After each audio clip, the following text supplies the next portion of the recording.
Welcome to the ITSP Magazine Podcast Network. You're tuning into an episode of the Redefining Society podcast, hosted by Marco Ciappelli. Let's face it, the future is now. We live in a hybrid analog-digital society, and we must stop ignoring it or pretending that technology is not affecting us. The line between the physical and virtual worlds has become a figment of our imagination. On it, we are continually performing a dangerous balancing act, juggling convenience, privacy, freedom, security, technology, society, culture, and even the future of humanity. There is no better place than here, and no better time than now to muse on our relationship with technology and how to redefine what society means in this new age. Black Cloak provides concierge cybersecurity protection to corporate executives and high net worth individuals to protect against hacking, reputational loss, financial loss, and the impacts of a corporate data breach. Learn more at blackcloak.io. BugCrowd's award-winning platform combines actionable contextual intelligence with the skill and experience of the world's most elite hackers to help leading organizations identify and fix vulnerabilities, protect customers, and make the digitally connected world a safer place. Learn more at bugcrowd.com. Devo unlocks the full value of machine data for the world's most instrumented enterprises. The Devo Data Analytics Platform addresses the explosion in volume of machine data and the crushing demands of algorithms and automation. Learn more at devo.com.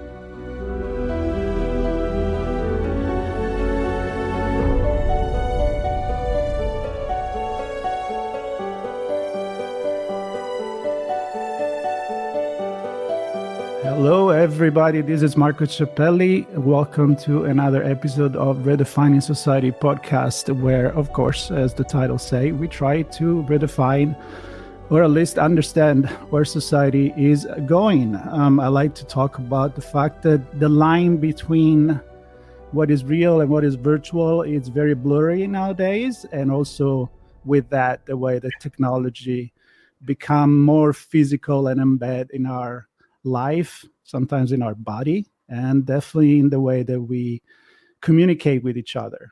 Big topic right there.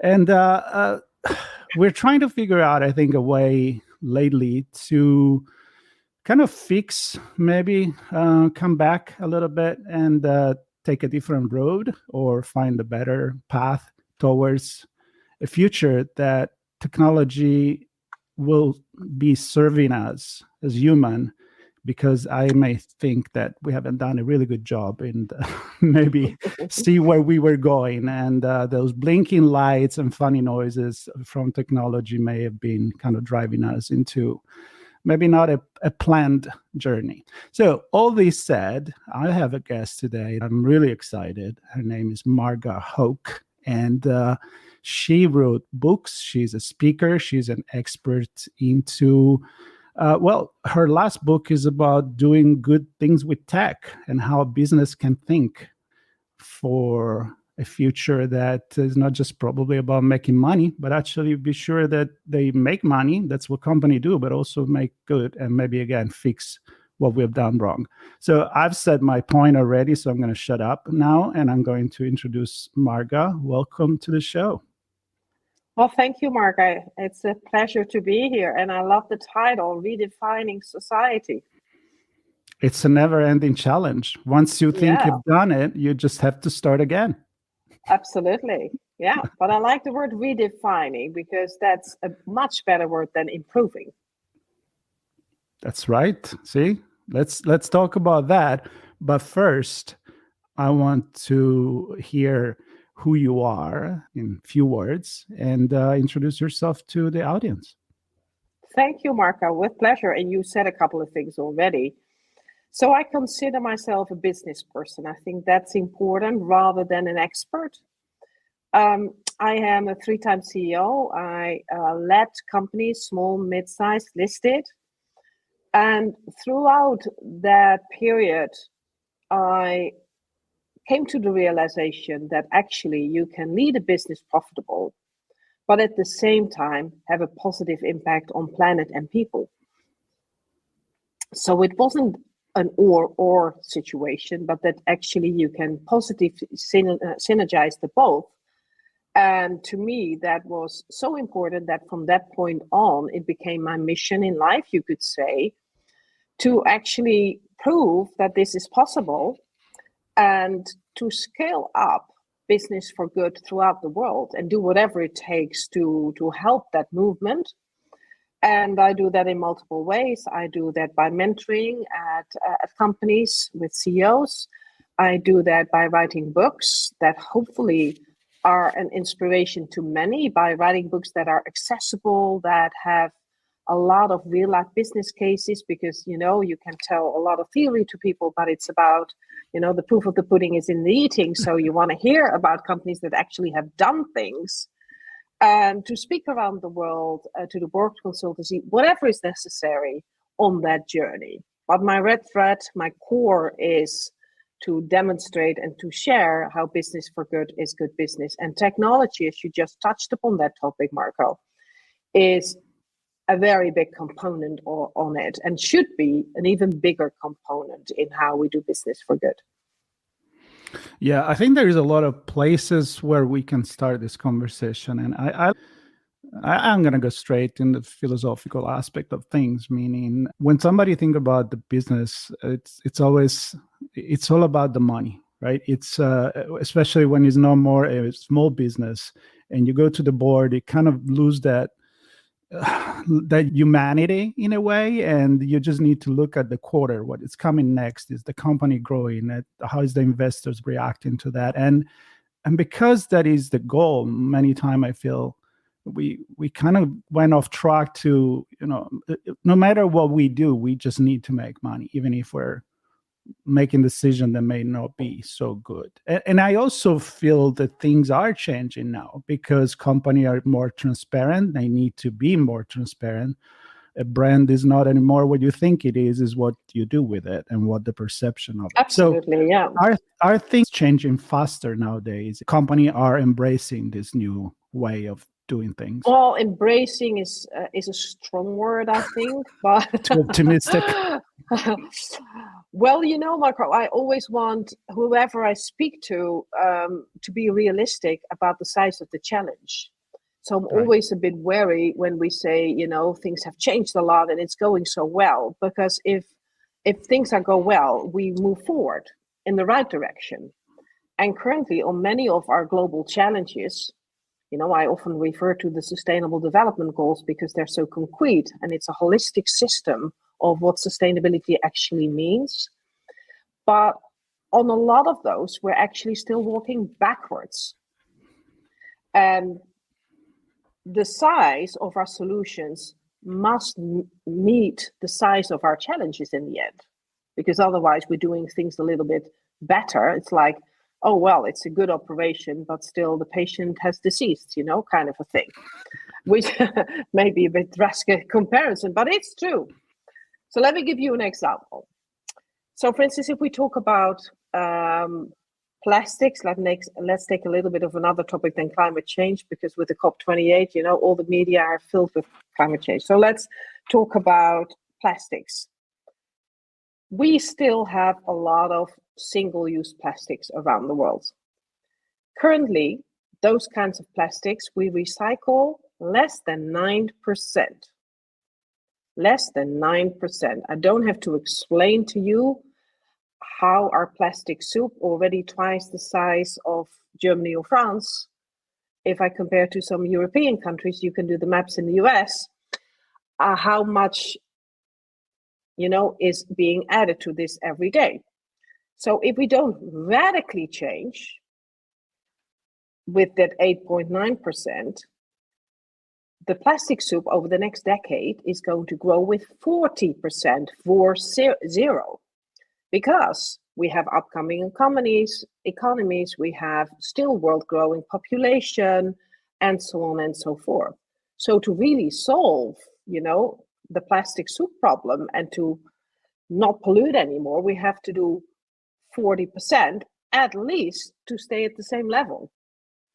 And I give this example because many people think, oh, now we're on our way with the circular economy and things go into the right direction. Yeah, we see some change.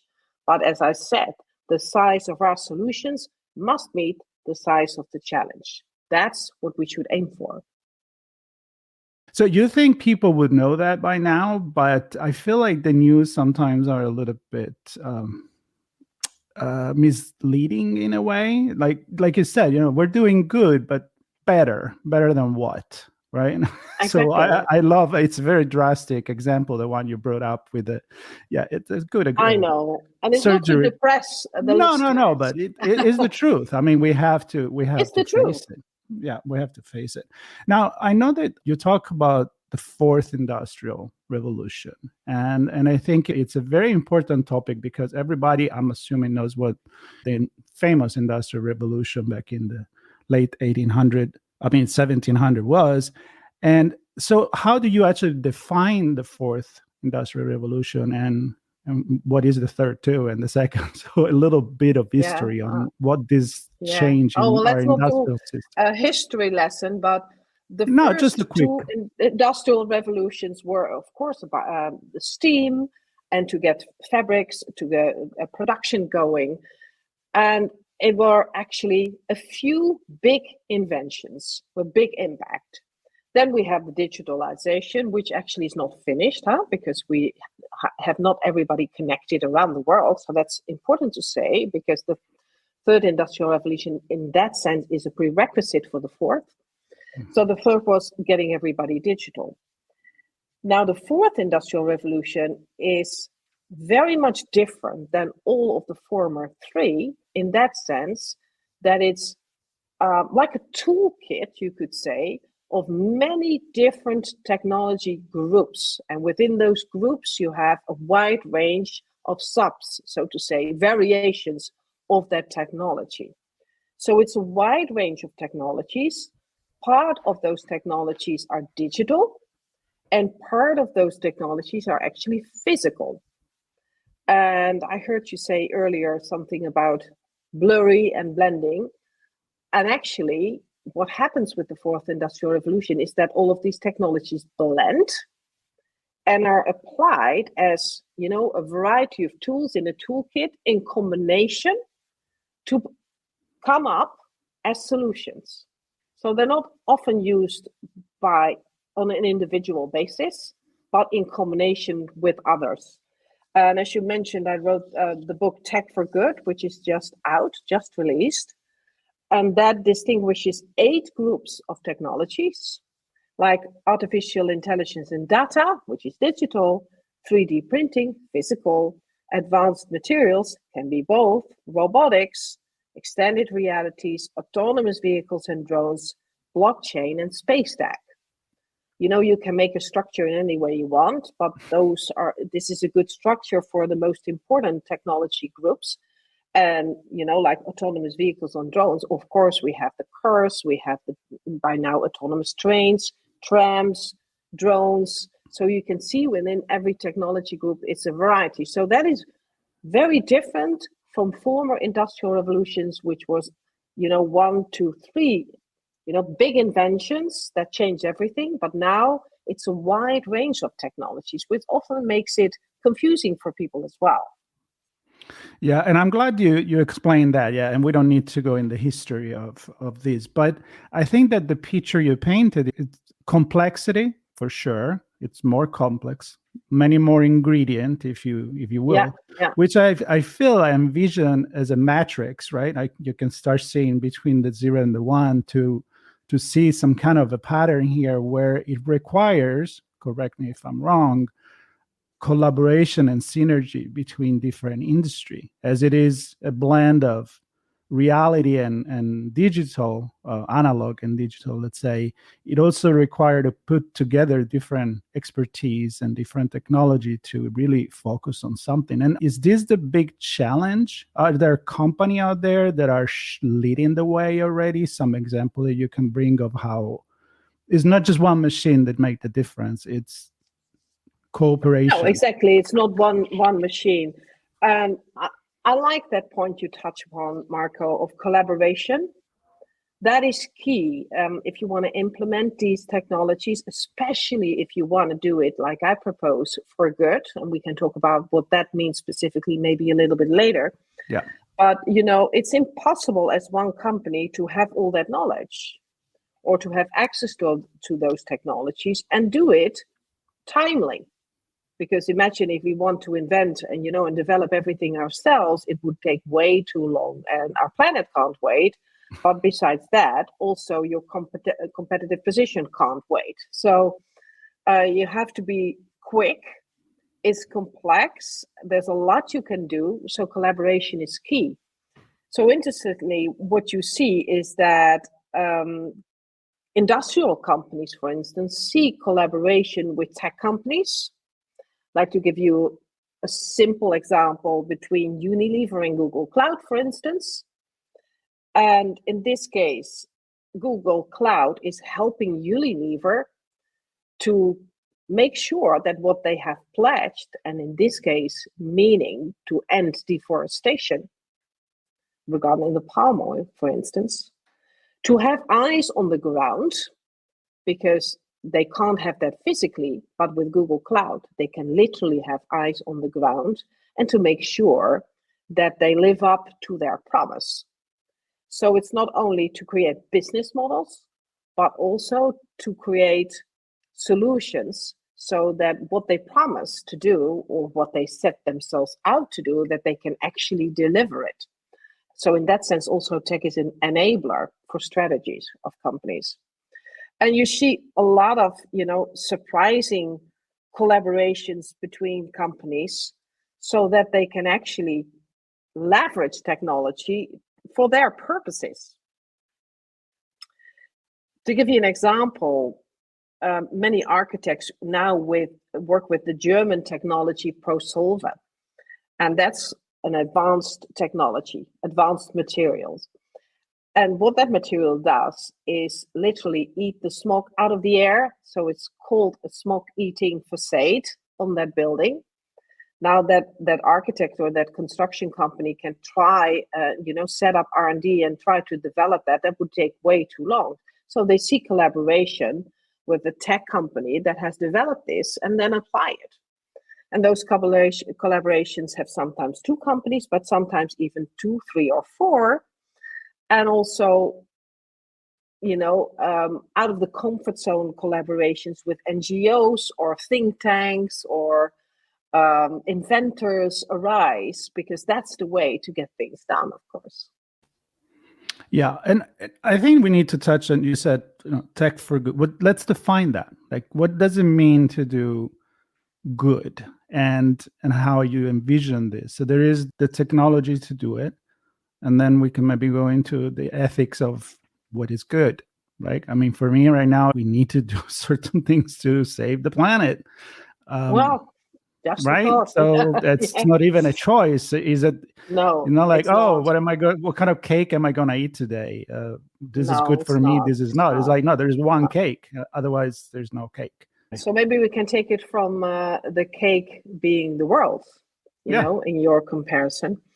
Let's go back to this industrial revolution. So the industrial revolutions brought a lot of innovation and brought certain progress for people, because we have light, we have heating and all that.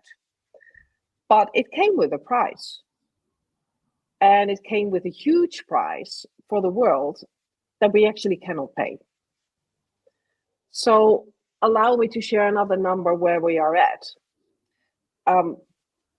We don't treat the world as if, it has some boundaries. A lot of talk is around planetary boundaries. And currently, we literally overshoot the use of our planet by almost 2 planets. And that's indicated by World Overshoot Day. So today, World Overshoot Day, so, the day in the year where actually the credit of the world is gone because it can't recuperate from more use of resources or more pollution. That's what World Overshoot Day stands for. Was on the 2nd of August. Don't have to tell you, there's many days after the 2nd of August. In 1970, it was 30th of December. That date stands for 1.75 planets that we use currently. With no real action, in 2030, that will be 2 planets, and so on. To solve this, we have to go back 5 days every year till 2050. Then we're back to 1 planet. So that's a huge challenge. And these are consequences that, were directly related to the former industrial revolutions.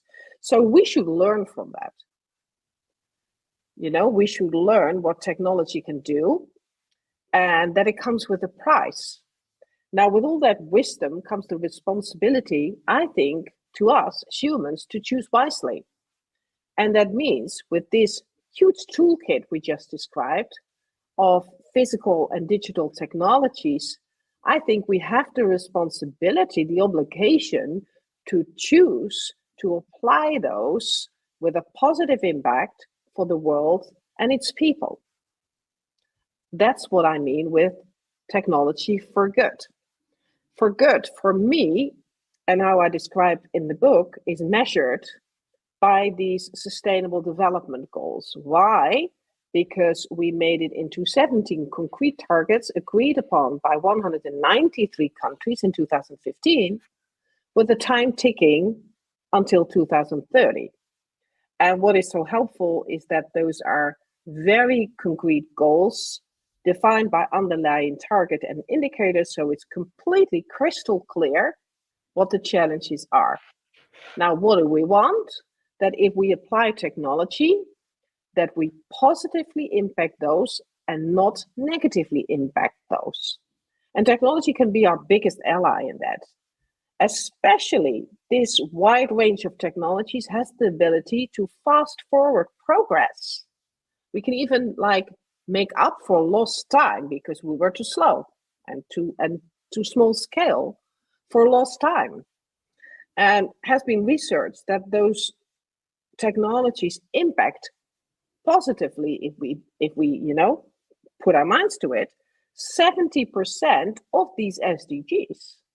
So we have gold in our hands, you could say, if we are serious about creating a better world for us all, then we have gold in our hands with these technologies.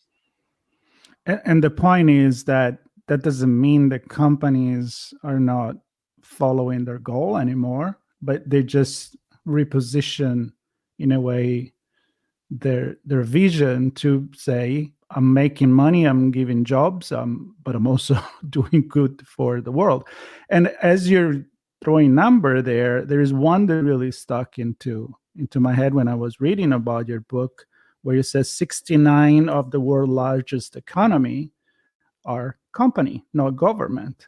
And I think a lot of people from the news, they have the perception of, and it's happening right now in the Middle East, there is the meeting with all the country of the world, and we expect China, United States, the European community to say, okay, we all come together, we all resolve this. But it seems to me that with the number that you put in the book, it's more of an economical decision than a political decision if we really want to do that. Does it make sense? Yeah, and with that economical decision, we can push political decisions. Exactly, yeah. And that's what I missed, for instance, with the COP28 so far.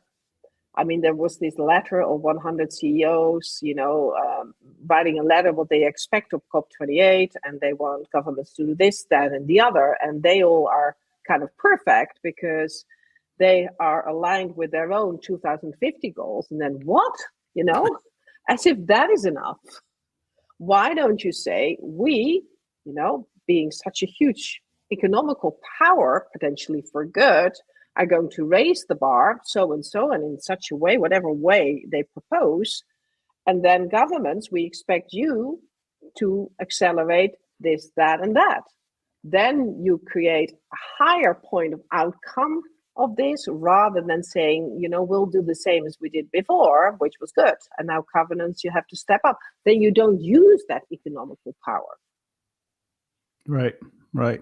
And what's your perception of what's going on with the public opinion? I always think that there is education in everything we do. I mean, you talk to company, you mentor, you write books, they reach a certain audience. Are they reaching the people, the masses that can really put pressure on government and companies to behave in a way that is responsible for the environment? Is it happening on that side, in your opinion, or not? Well, it's happening anyway, also because of the change of generations. So what we see is that, within around 10 years, millennials and Generation Z, as we refer to them, are going to be the majority in the marketplace, in the workforce, etc. And it has been researched, and also to my experience, that they have a very different mindset when it comes to sustainability, if we call it like that. So 8 out of 10 people of those generations want to work for what we call a purpose-driven organization. They're willing, if able, to pay more for sustainable products than non-sustainable products, and so on and so forth. So there's a big shift in the generation. So the pressure, if you talk about the big public, in that sense is already changing. And you see that happening every day. Yeah. For instance, a while ago, maybe you remember that, it was all over the news in the US, the big layoffs at the big tech firms.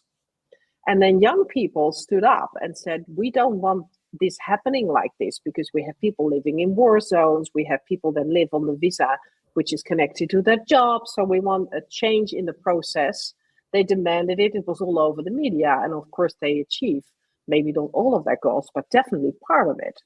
We have a whole movement of Greta Thunbergs and the likes, that just don't accept a lot of the talk and smooth talk that people do between each other, but say, hey, listen, it's not relevant if you're going to debate whether your bucket should be blue or red if there's a big fire. Comparisons like that. So that's going to be a huge driver for change.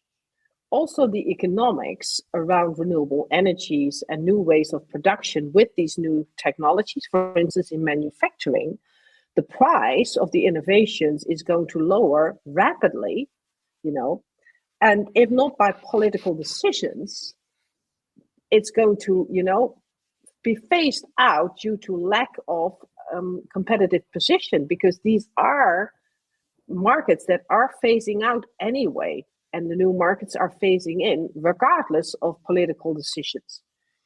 Having said that, of course, politics do help. And if we have a proper pricing of CO2, if we have a plan, that holds countries responsible for really living up to Paris, if we are now finally, and it seems like that is one of the bigger outcomes of COP28 now, come up with the capital to help people in the poor countries like sub-Saharan Africa that contribute only 4% to the whole problem, but suffer the most, if we finally finance that and things like that, then that definitely helps. So we need both.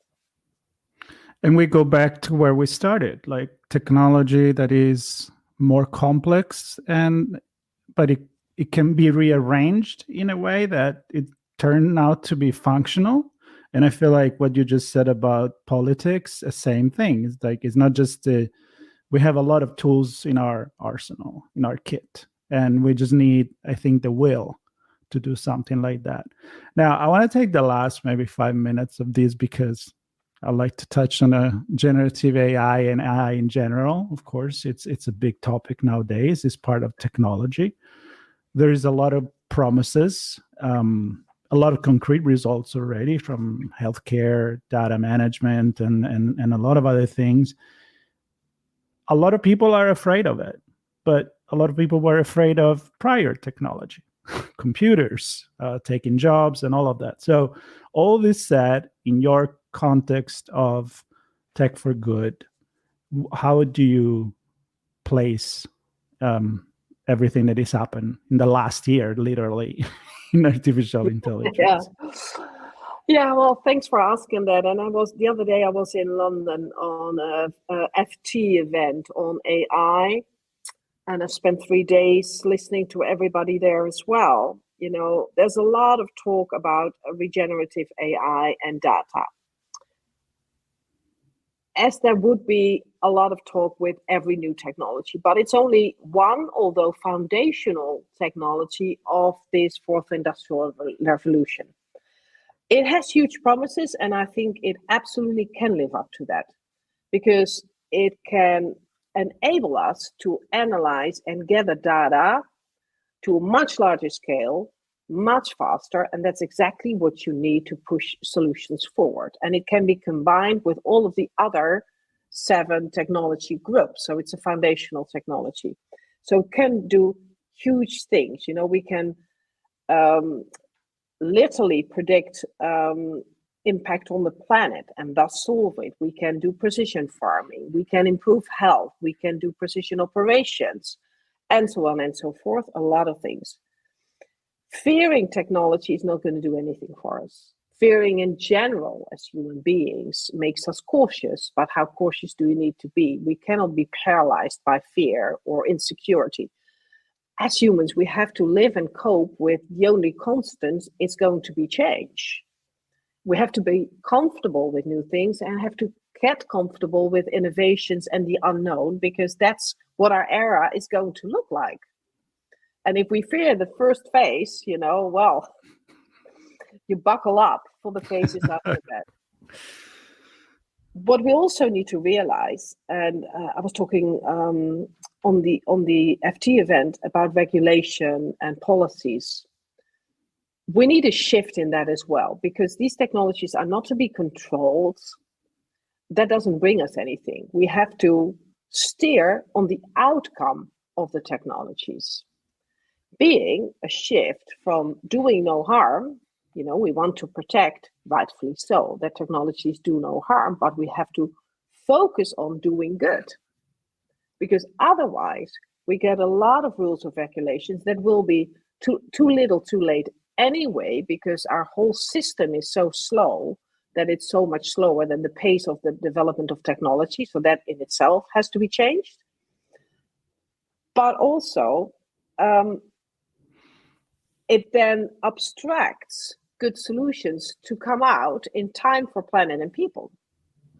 So there has to be a total new system, totally new processes. Well, it's partly a democratic system problem we have that we have to solve.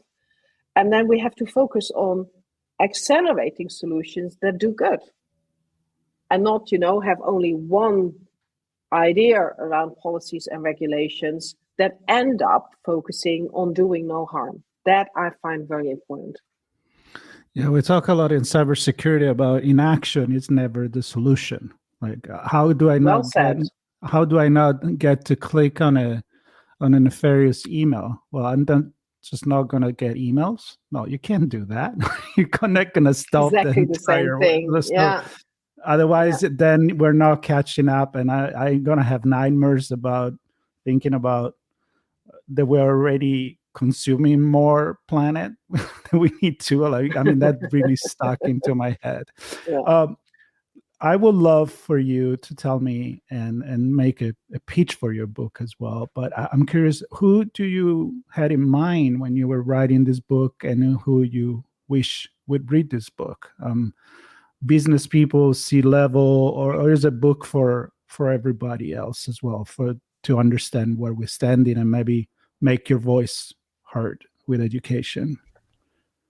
Oh, I'm happy to say that with my former book, The $1 Trillion Shift, which was about the opportunities for business with the Sustainable Development Goals, which I just mentioned, I had business people in mind. I thought it has to be C-suite, -1, -2, professionals. Right. And then it became a bestseller because it was so accessible, yet, also very comprised. And also the university business school people used it. They used it for their students. All kinds of government people read it. So in the end, it ended up with a much wider audience. And I think the same applies to Tech for Good. Target audiences are people in the wider business community, but also the tech community, because the business community knows too little about tech, but the tech community knows too little about the for good. So both have to come together in this book. It has been a 3-year journey. So I wanted to describe all of these technologies in a very clear way. Because I find, for instance, in boards that many board members are too afraid to ask, what is this technology actually about? Because they're supposed to know. Nobody knows. So all these technology groups are described in a clear way. I describe the economics, how big are these markets actually? And then most importantly, I describe how these technologies can be applied for good. How can they improve healthcare? How can they help agriculture? How can they prevent food waste? And so on and so forth in many different sectors. And once I had written the book, that's always, for an author, that's a very interesting moment, because then all the content has been done. And then you write your foreword, for instance, but you rise above your own book, which is interesting. And then you ask yourself fundamental questions like, okay, I've started out with this book. Has my intention changed throughout the process? What have I learned from it? And what is important? What's an underlying message that actually not directly related to the content, but which is important anyway? And then it struck to me that I thought, this is actually a book of hope. Because it's a constructive approach to what we can actually do with technology. It describes, for instance, that technology enables us to recreate coral reef that has gone lost, that otherwise would have cost hundreds of years, and that we're now able to solve with 3D printing, which is amazing. And so many more examples. And then I thought about the word imagine. Because I want people to dare, we talked about fear. I want people to desire things again and to dare to imagine what we can do instead of what we cannot do. So every chapter starts with the spread, imagine, and then I sketch a world in what technology can do for us and what it looks like and what it actually can, work miracles for us. Just to take people out of the fear zone, out of the, whatever I do, it won't help zone, into imagine what we can do. And at that point, I also made a film about the book, which you can see via QR code, which is integrated in the book. And so it's a book of hope, Marco. It's a positive book. It has 75 real-life business cases in it from all over the world. So it has been done, and it is being done in a commercially successful way, what you just mentioned yourself as well. It's not doing good and doing worse economically. No, you can synergize the both. You can unlock new markets. You can improve your business case and competitive position by synergizing sustainability and technology in a positive way. It will take you a long way. And so in the end, I hope still it's again, like 400 pages book. It looks like this, but it's inspiring, a browse through book to have people to maybe, fall in love with technology again, but in a new way. Yep. It's a fascinating. I usually do a little recap of the conversation you just did it beautifully. So thank you for doing my job. My pleasure. I feel like that. I have to say, I do feel like that after most of the time I talk about dystopia, utopia, where are we going? It's up to us. And that's what you just said. It really is up to us. And it can it's be not done. a utopia. Yeah. It's again, there's only that cake. So yeah, to think about it. Well, I'm going to thank you very much for this conversation. I really loved it. Anytime you want to come back and we can talk more about other specific, because it is a big conversation anyway. It's a big conversation. It will be wonderful to focus on more specific angle or a specific group of technology. So this is an open invitation to come back. And for the listener, I would like for them to check the book, the video, every link to connect with you is going to be in the notes, and of course to the book as well.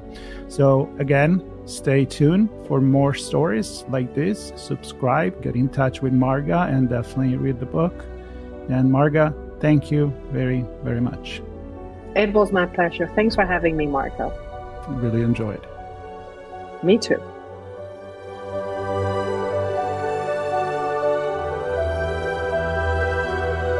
Devo unlocks the full value of machine data for the world's most instrumented enterprises. The Devo Data Analytics Platform addresses the explosion in volume of machine data and the crushing demands of algorithms and automation. Learn more at devo.com. BugCrowd's award-winning platform combines actionable contextual intelligence with the skill and experience of the world's most elite hackers to help leading organizations identify and fix vulnerabilities, protect customers, and make the digitally connected world a safer place. Learn more at bugcrowd.com. Black Cloak provides concierge cybersecurity protection to corporate executives and high net worth individuals to protect against hacking, reputational loss, financial loss, and the impacts of a corporate data breach. Learn more at blackcloak.io. We hope you enjoyed this episode of Redefining Society podcast, hosted by Marco Ciappelli. If you learned something new and this conversation made you think, then add this show to your favorite podcast player, subscribe to our YouTube channel, and share the ITSP Magazine podcast network with your friends, family, and colleagues. We hope you will come back for more stories and follow us on our journey.